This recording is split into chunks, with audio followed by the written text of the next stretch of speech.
नांदेड जिल्ह्यातील सहकारी शिक्षक पतसंस्था मराठी जिल्हा परिषदची 96वी वार्षिक सर्वसाधारण सभा स्थापना पूर्ण होत आहे आणि यामध्ये एकतर मराठवाड्यातली सर्वात मोठी जवळपास 5000 सभासद असलेली ही संस्था आहे।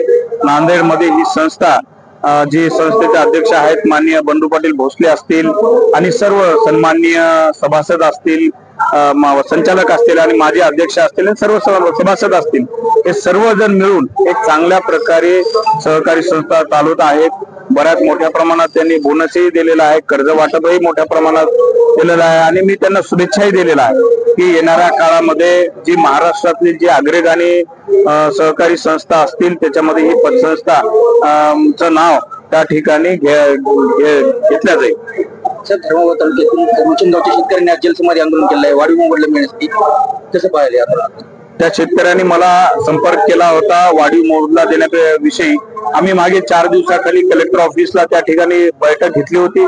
माननीय कलेक्टर महोदयांनी आदेश दिलेला आहे की जे बॅकवॉटरचे जे पॉइंट आहे ऑब्झर्व पॉइंट त्यांनी करावं आणि येणाऱ्या 8-10 दिवसात ते मला वाटतं ऑब्झर्व पॉइंट आणि सर्वे पूर्ण होईल।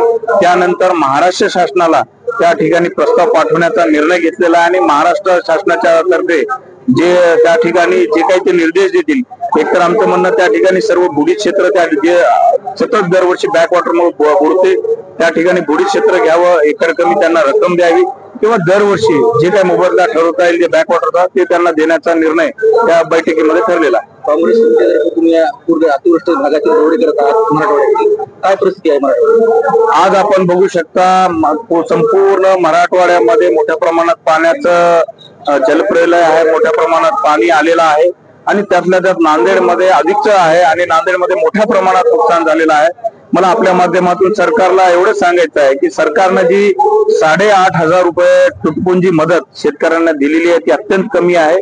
कोल्हापूरच्या धर्तीवर किंबहुना त्याच्यापेक्षा पुढे जाऊन एक विशेष पॅकेज संपूर्ण मराठवाड्याला आणि नांदेड जिल्ह्याला सरकारने द्यावं। अन्यथा सरकार जर काय हालचाली करत नसतील तर पुढच्या काही दिवसामध्ये महाविकास आघाडीच्या वतीने निश्चितच शेतकऱ्यांच्या वतीने एक मोठा मोर्चा जिल्हाधिकारी कार्यालयावर काढेल, आम्ही महाविकास आघाडीच्या वतीने काढू। तर नांदेड जिल्ह्यात जो ढगफुटी सदृश्य पाऊस झाला त्यामुळे सामान्य नागरिकांचे पण खूप हाल झाले, त्यांच्या घरात पाणी गेलंय, तर त्यांच्या मदतीसाठी तुम्ही काही आश्वासन देऊ इच्छिता? नाही, खरं तर मागे जेव्हा नांदेड शहरामध्ये असाच पाऊस आला होता 2024 ला, तेव्हा सर्वेही झाला होता 10,000 लोकांचा। त्याच्यामध्ये प्रशासनाने सांगितले की आम्हाला 4,000 लोकांना आम्ही पैसे दिले। मी कालच इथं नांदेड महापालिकेचे आयुक्त आहेत डोईफोडे साहेब त्यांच्याशी बोललो, बाकी उर्वरित रक्कम देण्याविषयी त्यांना सांगितले। त्यांनी मला प्रक्रिया चालू आहे, येणाऱ्या 8 दिवसामध्ये देतील।